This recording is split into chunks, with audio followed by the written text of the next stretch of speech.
আজি আপোনালোকৰ লগত মই অন্য এটা খবৰ শ্বেয়াৰ কৰিম বিশেষকৈ আজিৰ খবৰটো হৈছে আমাৰ যিসকল ফাৰ্ডিকিত আমাৰ যিসকল চতুৰ্থ বৰ্গৰ কৰ্মচাৰী আছে তেখেতসকলৰ কাৰণে খুব এটা ভাল খবৰ আপোনালোকৰ লগত শ্বেয়াৰ কৰিম আপোনালোকে স্কিপ নকৰি শেষলৈ ভিডিঅ'টো চাই থাকিব যিহেতু সেইখন নটিচ আপোনাৰ government of Assam office of the director of elementary education Assam Kahilipara গুৱাহাটীৰ পৰা সেইখন নটিচ পাব্লিছ হৈছে আৰু 14/3/2026 তাৰিখে এইখন নটিচ পাব্লিছ হৈছে আৰু ক'ৰ পৰা আহিছে নিশ্চয় আপোনালোকে স্ক্ৰীনত প্ৰত্যক্ষ কৰিছে এইখন নটিচ আহিছে আপোনাৰ joint director of elementary education Assam Kahilipara Guwahati সেইখিনিৰ পৰা এই নটিচখন পাব্লিছ হৈছে আৰু কলৈ দিয়া হৈছে নিশ্চয় আপোনালোকে স্ক্ৰীনত প্ৰত্যক্ষ কৰিছে টু দা এক নম্বৰ দিছে the district elementary education officer all the inspector school of the Karbi Anglong Dima Hasao the district primary education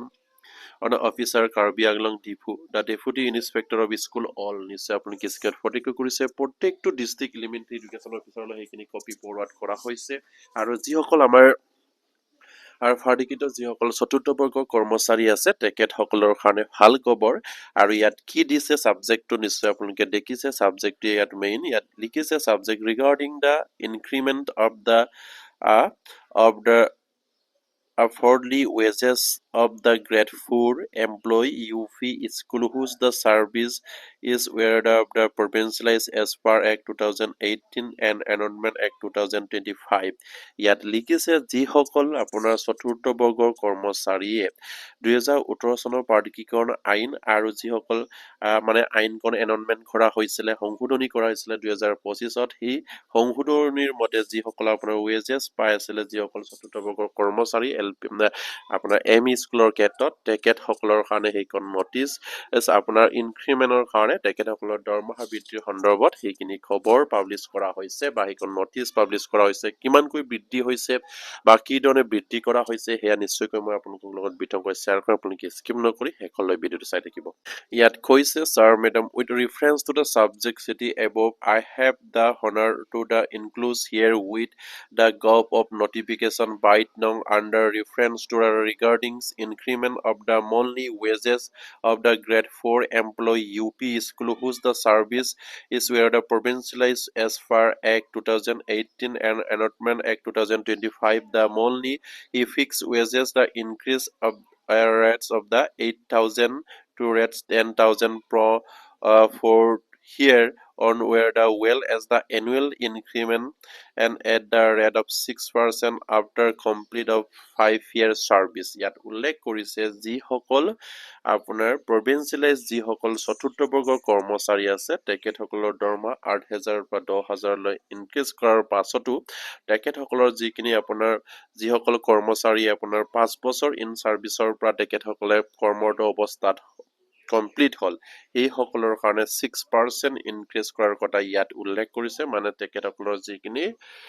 wages পায় সেই ৱেজেছৰ ওপৰত 6% গৈ প্ৰতি বছৰে বৃদ্ধি কৰাটা অলৰেডি আপোনাৰ 2018 চনৰ যিখিনি ফাৰ্ডিকৰণ আইন সেইখন সংশোধনী কৰিছিলে আপোনাৰ 2025ত তাত উল্লেখ আছে আৰু সেইখিনি এই বৃদ্ধিৰ কথা এইখিনি নটিচ পাব্লিছ হৈছে therefore you are request to kindly to the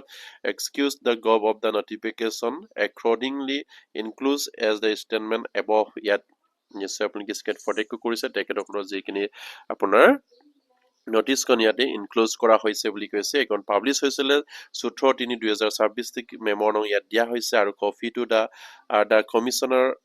and Secretary Gov of Assam Department of School Education Dispur Guwahati favor of the kindly information of his file ইয়াত খুব এটা গুৰুত্বপূৰ্ণ খবৰ আমাৰ চতুৰ্থ বৰ্গৰ কৰ্মচাৰীসকলৰ কাৰণে যিসকল ফাৰ্ডিকিত চতুৰ্থ বৰ্গৰ কৰ্মচাৰী আছিলে তেখেতসকলৰ দৰমহা 8,000 হৈছিলে তাৰ পৰা বৃদ্ধি হৈ 10,000 হৈছিলে আৰু 10,000ৰ ওপৰত তেখেতসকলৰ যিখিনি 6%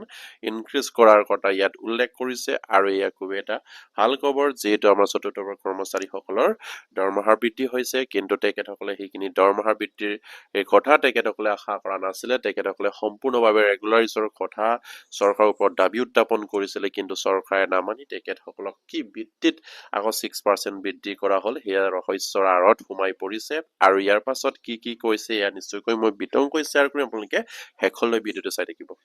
আৰু নিশ্চয় আপোনালোকে স্ক্ৰীনত প্ৰত্যক্ষ কৰিছে আৰু এটা গুৰুত্বপূৰ্ণ কপি ইয়াত কেটেগৰী ৱাইজত ইয়াত দিয়া হৈছে ডিগ্ৰী কলেজৰ ওপৰত ইয়াত আপোনালোকে নিশ্চয় প্ৰথম যিখিনি আপোনাৰ নটিচখন লক্ষ্য কৰিছে ইয়াত আপোনাৰ librarian note of any librarian who has already acquired to the qualification required as per the UGC norms of the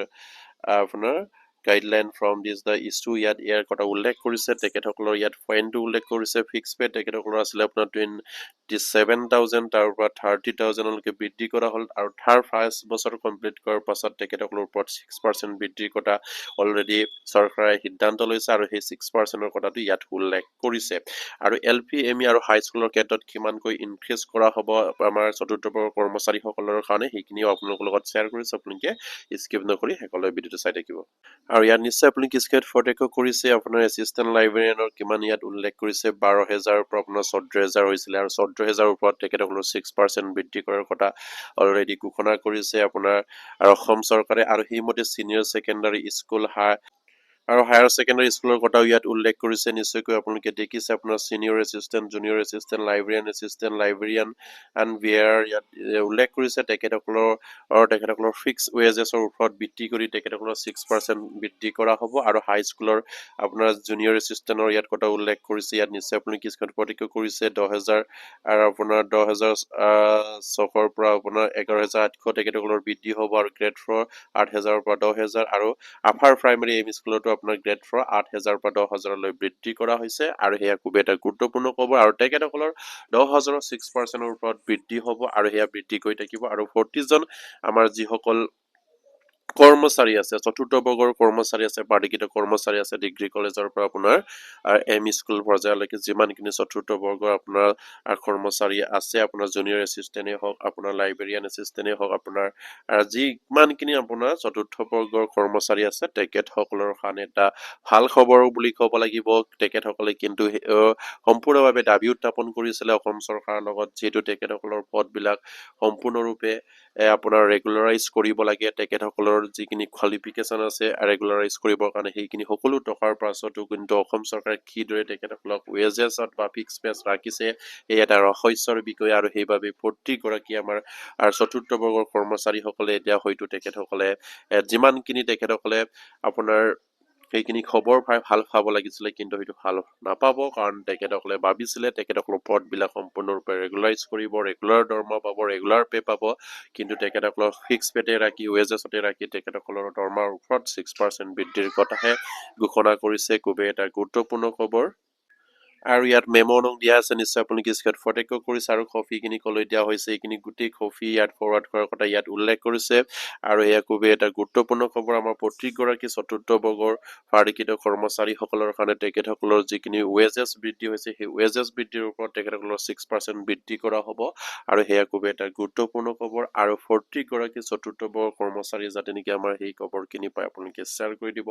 আৰু এতিয়ালৈকে যদি আমাৰ চেনেলটো ছাবস্ক্ৰাইব কৰে কাইণ্ডলি ছাবস্ক্ৰাইব কৰি দিব বুলি আশা ৰাখিলোঁ আৰু আজি ভিডিঅ'টো ইমানেই কৰিলোঁ নমস্কাৰ জয় আই অসম